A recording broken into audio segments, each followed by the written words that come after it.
Merhaba arkadaşlar, kanalıma hoş geldiniz. Bugün sizlerle bu örümcek modelini yapıyoruz. Makrome ipi ile çalıştım. Siz bunu istediğiniz iplerle de çalışabilirsiniz. Modelin eni 38 santim, püskülsüz boyu 100 santim. Bu ölçülerdeki bir örtüye sadece dantel kısmı için 300 metre kadar ip kullandım. Bunu dilediğiniz ölçülerde yapabilirsiniz. Yapım aşamasında nasıl büyütebileceğinizi gösterdim. Kanalıma abone olmak, videoları izlemek, beğeni yapmak tamamen ücretsiz arkadaşlar. Kanalıma abone olursanız sıradaki paylaşacağım videolardan anında haberdar olabilirsiniz arkadaşlar. Şimdi sizleri daha fazla bekletmeden yapım aşamasına geçebiliriz. Ben yurt dışında yaşıyorum. Yabancı marka ip kullanıyorum. Aynı özelliklerde ipi bulabilmek için bu arkadaki metrajlarına ve özelliklerine bakmamız gerekiyor. İp alırken ipin kalınlığı 2 mm ama %46 koton, %40 polyester, %14 rayon. Bu yüzdelikler iplerde değişebilir. Önemli olan karışım olması, %100 koton olmaması gerekiyor bunu yaparken. Bu tarzda bir makrome ipi alırken %100 koton ya da %100 polyester ip almamaya dikkat ediyoruz. Çünkü bu yumuşaklıkta olması için bu karışımların olması gerekiyor. Bir de metrajlarına da bakarsanız aynı kalınlığı rahatlıkla bulabilirsiniz. 250 gramda 250 metre ip var. Tığ önerisi 2 ile 4 mm arasında. Ben elime 4 mm yatkın olduğu için 4 mm tığ kullanıyorum. İp alırken bu arkayı muhakkak okuyalım. Bu gramaj ve yüzdeliklere bakarsanız aynı özelliklerde ipi rahatlıkla bulabilirsiniz. Bu tarz bir iple de deneyeceğim. İp önerisi 5 mm'ymiş. 4 mm deneyerek bu iple de deneyeceğim. Şimdi modele bu taban kısmında zincir çekerek başlıyoruz. Benim yaptığım ölçülerdeki bir taban için 97 zincir hazırlıyorum. Bu şekilde zincirimi çekmeye başlıyorum. Zincirimizi hazırlarken arkadaşlar videomuzun daha çok kişilere erişmesi için sizin desteklerinize ihtiyacımız var. Bu videoları hazırlamak inanın hiç kolay değil. Sizlerden ricam videoya bir beğen ve yorum yaparak destek olursanız videomuz daha çok kişilere erişmiş olur. Bu video sizler için faydalı olduysa bunu yorumlar kısmında yazarsanız sevinirim. Çünkü sizden sonra gelecek aboneler yorumlara baktıktan sonra izlemeyi tercih ediyor. Size faydalı olduysa yorumlar kısmında belirtirseniz sevinirim. Şimdi zincirimi hazırlayıp geliyorum. Şimdi zincirimi hazırladım. Toplamda 97 zincir çektim. Şu anda yaptığımız zincir çok geniş duruyor ama örneği oluşturduktan sonra toparlıyor. Şu şekilde ölçerek size göstereyim. Şu anda yaptığımız zincir bu kadar geniş görünüyor. Örneği yaptıktan sonra bunun genişliğinde olacak, toparlanacak. Bu örneği büyütmek istiyorsanız büyütmek için şu yaptığımız dilimlerden eklememiz gerekiyor. Bu her dilim için ekstra 10 zincir ekleyerek bu dilimleri çoğaltabilirsiniz. İstediğiniz kadar genişletebilirsiniz zincir ekleyerek. Genişlik benim için yeterli. Şimdi 97 zincir taban kısmı için çektim. Her modelde yaptığımız gibi ekstra zincir ekliyoruz. Yapım aşamasında, sayım aşamasında bir hata yaptıysak bu zincirlerden kullanabiliriz. Ekstra 4 zincir çektim. Modeli oluşturduktan sonra bu kısmı sökebiliriz. Şimdi ikinci zincire bir sık iğne yapıyorum. İlk önce bu kısımdan başlıyoruz. 4 zincir. Aşağıdan da 4 zincir atlıyoruz. 5. zincirde bir sık iğne. İlk sırayı bu şekilde yapacağız. 4 zincir. Buradan 5. zincirde bir sık iğne. İlk sıra bu şekilde kolay. Bunu sıra sonuna kadar bu şekilde yapıyoruz. Ama bunun sayısı önemli. 4 zincir. Aşağıdan da 5. zincire batarak bir sık iğne yapıyoruz. 4 zincir. 5. zincirde bir sık iğne yapıyoruz. İlk sıra bu şekilde kolay oluyor. Bu yaptığımız halkalardan sıra sonuna kadar toplamda 19 tane olması gerekiyor. Bu halkaları yaparken tekli olarak bitmesi gerekiyor. Sonuncuyu da birlikte yapacağız. O şekilde çiftli olacak. Sıra sonuna kadar toplamda 19 tane halka hazırlayalım. Bu yaptığımız halkalar sıra sonuna kadar toplamda 19 tane halka oldu. 4 tane ekstra zincir çekmiştik. Onları kullanmamıza gerek kalmadı. Bu zincirleri söküyoruz. Her zaman fazla zincir çekmekte fayda var. Bu şekilde sıra bitiminde sökebiliriz. Şimdi sonuncu halkayı şu şekilde yapıyoruz. Yoksa kenar denk gelmiyor. Şu anda henüz bu ilk sıramız bitmedi. Şimdi ilk sırayı bitirmek için şu şekilde yapıyoruz. 4 zincir, tığıma 2 sefer doluyorum. Aynı zincire batarak üçlü trabzan yapıyorum. Sonuncu battığım yere batarak üçlü trabzanımı yapıyorum.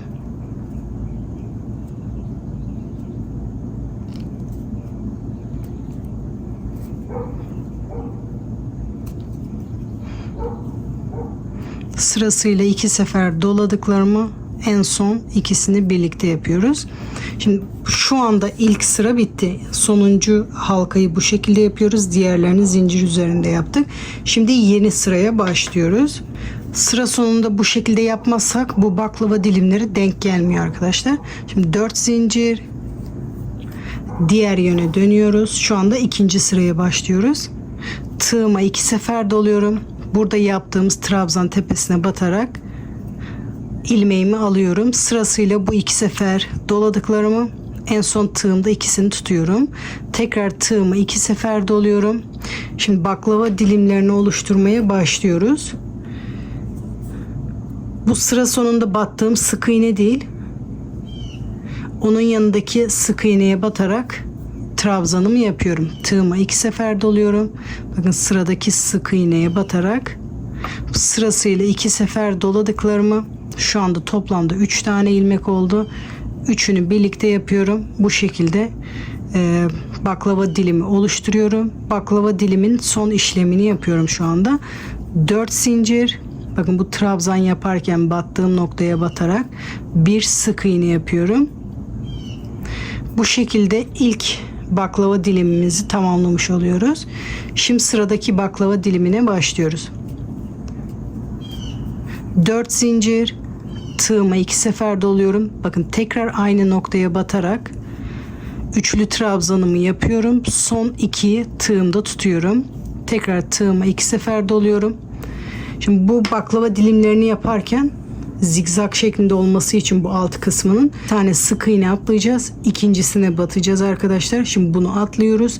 İkinci sık iğnenin tepesine batarak üçlü trabzanımı yapıyorum. Tığıma 2 sefer doluyorum. Bakın ikinci sık iğneye batarak trabzanımı yapıyorum. Sırasıyla 2 sefer doladıklarımı, şu anda tığımda 3 tane oldu ve üçünü birlikte yapıyoruz. Şimdi burada yaptığımız zincir işlemini yapıyoruz. 4 zincir, aynı noktaya batarak bir sık iğne. İkinci baklava dilimi de bitmiş oldu. Şimdi üçüncüsüne başlıyoruz. 4 zincir, tığıma 2 sefer doluyorum. Aynı noktaya batarak üçlü trabzanımı yapıyorum. Son 2'yi tığımda tutuyorum. Tekrar tığıma 2 sefer doluyorum. Bakın birinci sık iğneyi atlıyorum. İkinci sık iğneye batarak baklava dilimini oluşturuyorum. İkisini birlikte, en son üçünü birlikte yapıyorum. 4 zincir, aynı noktaya batarak bir sık iğne. Son bir kez daha göstermek istiyorum. 4 zincir, tığıma 2 sefer doluyorum. Aynı noktaya batarak üçlü trabzanımı yapıyorum. Son 2'yi tığımda tutuyorum. Tekrar tığımı 2 sefer doluyorum. İkinci sık iğnenin tepesine batarak baklava dilimini yapıyorum. 4 zincir, aynı noktaya batarak bir sık iğne yapıyorum. Bu şekilde sırasıyla bütün dilimlerimizi yapalım. Bir tane sık iğne atlıyoruz, ikinciye batıyoruz. Bu şekilde sıra sonuna kadar yapalım. Sıra sonuna kadar geldim. Bu sırada biraz toparlandı. Bir dahaki sırada daha çok toparlanacak. Şimdi son bir tane dilim kaldı. Onu da birlikte yapalım. 4 zincir, tığıma 2 sefer doluyorum. Aynı noktaya batarak üçlü trabzanımı yapıyorum. Şimdi son kenarda dikkat edeceğimiz nokta, aynı 2 sefer tığımıza doluyoruz. Buradaki sık iğnenin tepesine batarak üçlü trabzanımı yapıyorum. Şimdi tığımda 3 tane kaldı. Tekrar bunu tığımda tutuyorum. Normalde buralarda zincir çekerek batıyorduk ama benim bu tepede bitmem gerekiyor. Zincir yerine tekrar üçlü trabzan yapacağız. Tığıma 2 sefer doluyorum. Aynı noktaya batarak sırasıyla 2 sefer doladıklarımı, üçünü birlikte, en son ikisini birlikte yaparak kenar kısmında bu şekilde yapıyorum. Baklava dilimini bu şekilde bitiriyorum. Yeni sıraya benim buradan başlamam gerekiyor. Şimdi diğer sıraya başlıyoruz. Şimdi 9 zincir yapıyorum.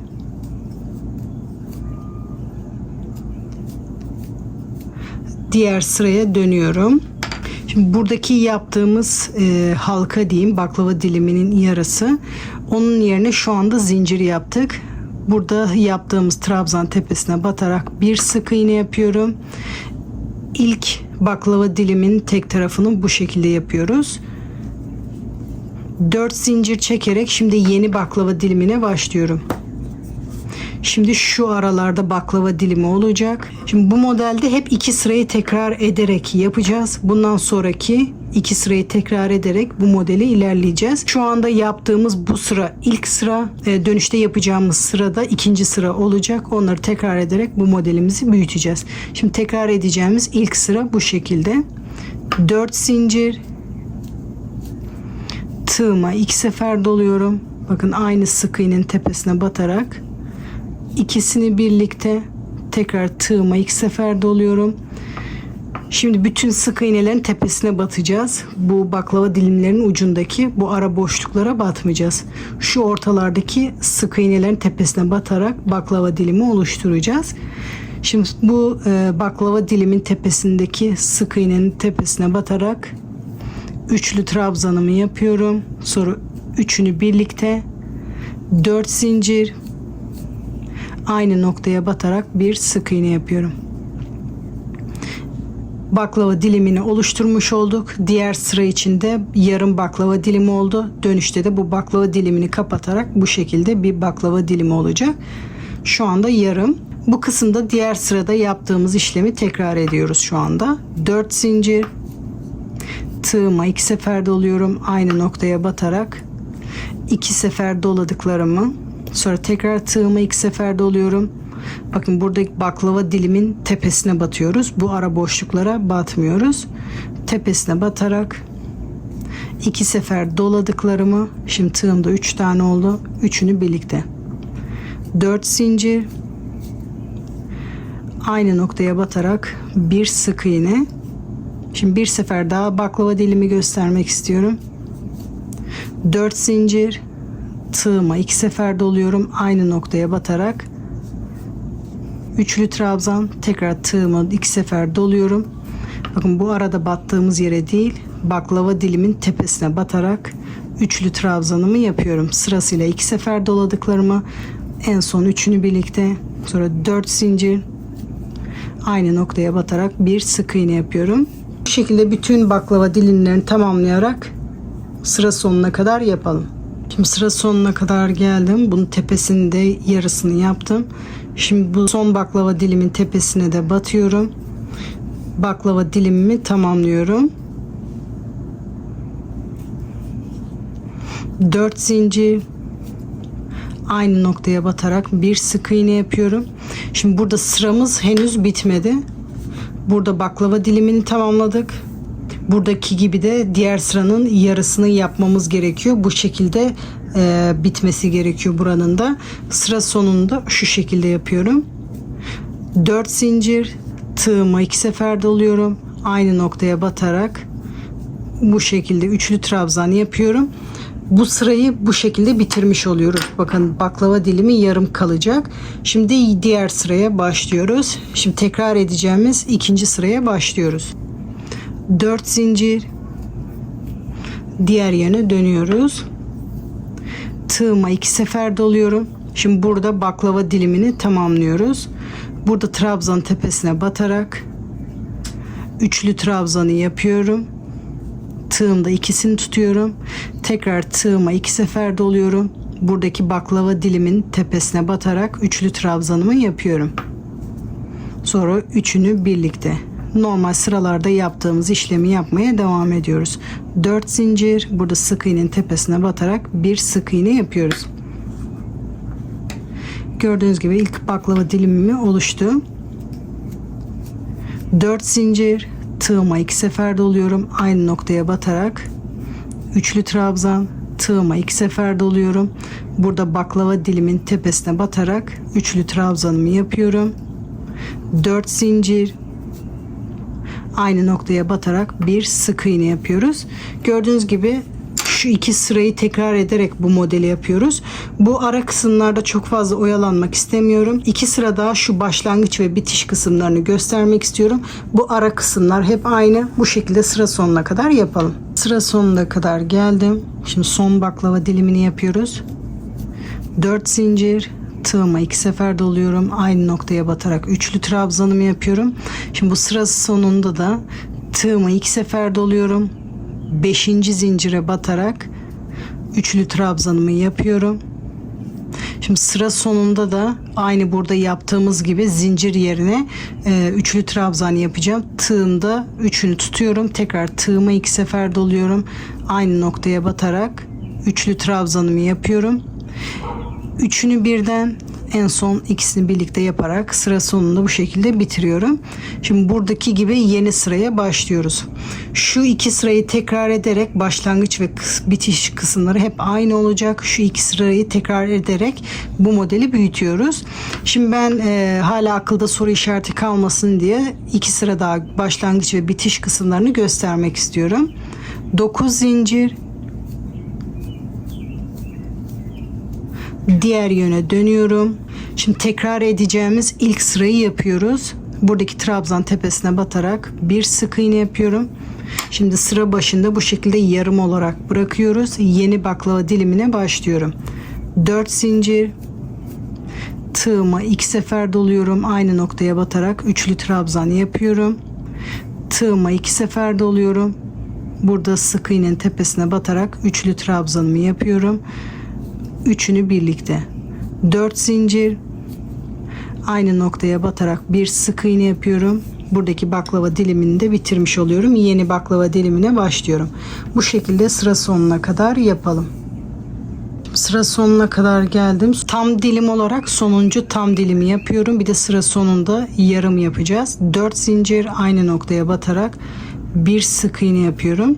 Şimdi burada sıra başında yaptığımız yarım gibi burada da yapmam gerekiyor. Bakın bu sıra henüz bitmedi. Şimdi sıra sonunda 4 zincir, tığıma 2 sefer doluyorum. Aynı noktaya batarak bu şekilde üçlü trabzan yapıyorum. En son ikisini birlikte. Bu sırayı şu anda bitirmiş olduk. Şimdi yeni sıraya başlıyoruz. Bu tekrar edeceğimiz ilk sıra. Şimdi tekrar edeceğimiz ikinci sıraya başlıyoruz. 4 zincir, diğer yöne dönüyorum.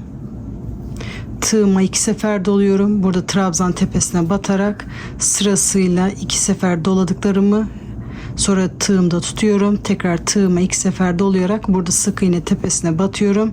İkisini birlikte, sonra üçünü birlikte yaparak tam baklava dilimini yapıyorum. 4 zincir, aynı noktaya batarak dilimi bitirmiş oluyorum. Bu şekilde bunu da sıra sonuna kadar böyle devam edelim. Sıra sonunda birlikte yapalım. Bu sırayı da sıra sonuna kadar geldim. Burada baklava dilimini tamamlıyoruz. 4 zincir, tığıma 2 sefer doluyorum aynı noktada. Üçlü trabzanımı yapıyorum. Tığıma 2 sefer doluyorum. Burada 5. zincire batarak üçlü trabzanımı yapıyorum. Şimdi bu sıraları devam ederken sıra sonunda bu şekilde yapıyoruz. Tığımıza 2 sefer doluyorum. Sıra bitiminde de bu şekilde tığıma 2 sefer doluyorum. Aynı noktaya batarak üçlü trabzan yapıyorum. Üçünü birlikte, ikisini birlikte yaparak ya da dördünü birlikte de yapabilirsiniz. Bu şekilde sırayı bitiriyoruz. Yeni sıraya başlarken de burada yaptığımız gibi zincir çekerek başlıyoruz. Bunu uzatmak istediğimiz uzunluğa kadar bu şekilde şu son 2 sırayı tekrar ederek uzatıyoruz. Hala aklımızda soru işareti varsa videoyu geri alarak tekrar izleyebilirsiniz.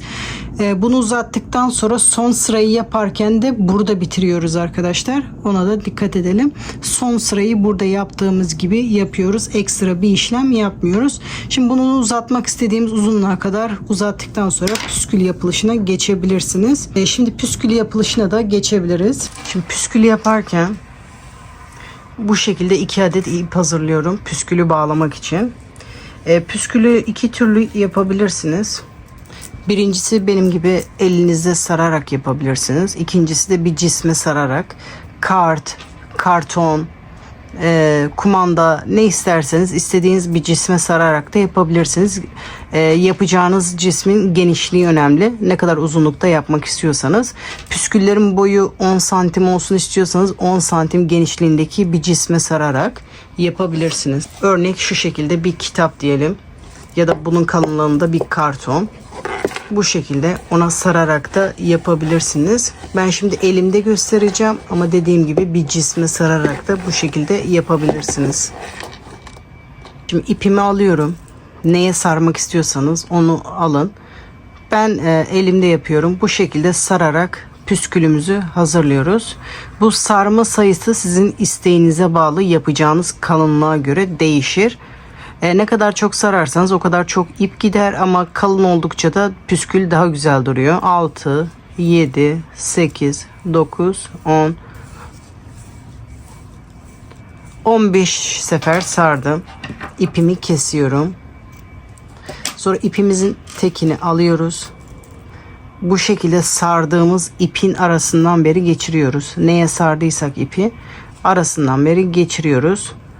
İki ipi eşit bir şekilde tutuyoruz bu şekilde. 2 sıkı düğüm atıyoruz. Burayı tutuyorum ki açılmasın. Bu şekilde 2 sıkı düğüm atıyoruz. 1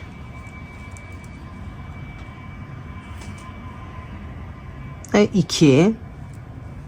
Şimdi ilk iple işimiz bitti. Şimdi bağlama kısmına geçiyoruz. Diğer ipi alıyorum. İpin tek tarafını bu şekilde püskülün boyunda tutuyorum.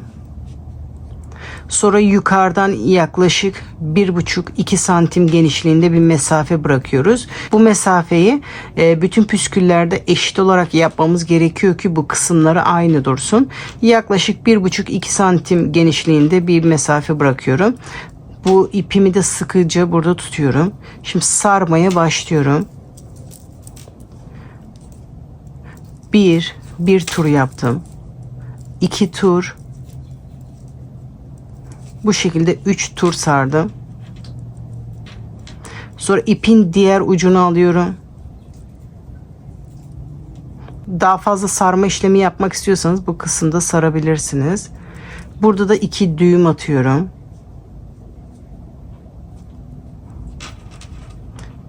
Burada düğüm atma tekniği farklı bir teknik var ama ben size pratik olanı göstermek istiyorum. Bu şekilde 2 sıkı düğüm atıyorum. Bunları böyle bırakırsanız bu ipin görüntüsü bu şekilde kötü durur.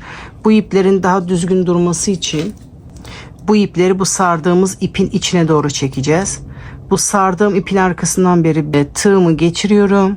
Bu sonra sardığım bu ipleri sırasıyla aşağı doğru çektiriyorum. Bu bir. Sonra diğerini.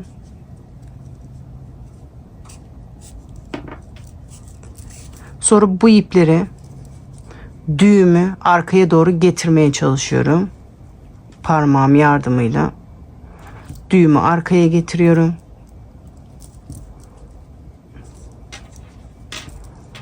Bu şekilde bunu arka kısma getirirseniz bu şekilde duruyor. Sonra bu ucunu düzeltiyorum. Katlarını açıyorum.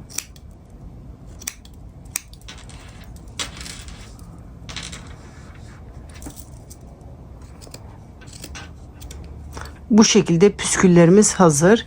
Püskülleri bu şekilde sade olarak kullanabilirsiniz. Buralara boncuk da takabilirsiniz. Püskülleri daha kalın yapmak istiyorsanız sarma sayısını çoğaltmanız gerekiyor. Bakın bunu 15 defa sararak yapmıştım. Bunu 30 defa sararak yaptım. Şimdi benim püsküllerim hazır. Püskül takarken iki tarafta da aynı şekilde başlangıç kısmında bakın bu hiçbir işlem yapmadığımız sık iğnelerin oraya batacağız. Bitiş kısmında da burada baklava dilimlerinin ucunda püskül takacağız. İki tarafta da birer tane göstermek istiyorum. Ben bu şekilde 19 milimetre ahşap boncuk kullandım. Boncuk isteğe bağlı kullanmaya da bilirsiniz. Burada baklava dilimin tepesindeki sık iğneye batarak ipimin tekini alıyorum. 2 sıkı düğüm atıyorum. Ahşap boncuğun içinde mesafe varsa bu bağladığımız ipi püsküle doğru çekebilirsiniz. Mesafe yoksa burada trabzanların arkasında da saklayabilirsiniz. Bu şekilde bağladığım ipleri boncuğun içinden çekerek püsküle doğru çekiyorum. Püskül yaparken bu sardığımız ipin arkasından da tığımı geçirerek bağladığım ipi oraya doğru çekiyorum.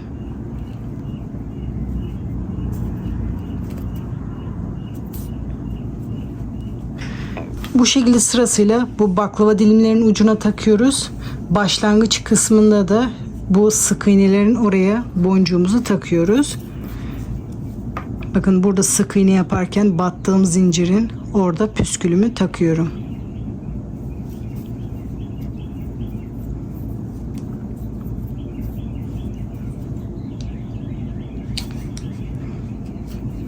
Sonra bağladığım ipi boncuğun içinden verip püskülün içine doğru çekiyorum.